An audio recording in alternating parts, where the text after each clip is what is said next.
Ассалаумалейкум бауырлар, қалдарыңыз қалай? Мен айтып жүрген жаттығуларды істеп жатсыздар ма? Қазіргі жаттығуым бұл оң қолымның бес саусағына арналады. Сол жаттығумен бөлісемін. Қазіргі оң қолымның бес саусағының қимылы осындай, мен сіздерге көрсетіп отырмын. Енді Аллаға шүкір, бұл да жақсы нәтиже. Ертеңде қимылдата берген сайын адам қалыпқа келеді, оны тастап кетуге болмайды. Бүгінгі жаттығу оң қолға арналады.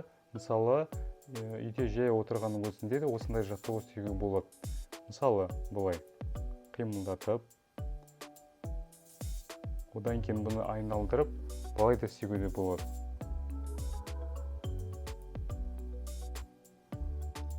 Қазіргі жаттығуым бұл гантельмен жасаймыз. Мен сіздерге көрсетемін. Біріншісі жартысы белге дейін, осылай. Одан кейін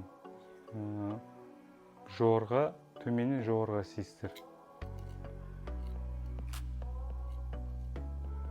Осыны істеп болған кейін, бәрін қосқанда былай да сейістір соңында. Бицепсіға көмек береді. Келесі жаттығуым бұл қолдың артқы бұлшықетіне көмек береді. Мысалы, былай істеуге болады.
Маған да осындай жаттығуларды үйретіп көрсеткен.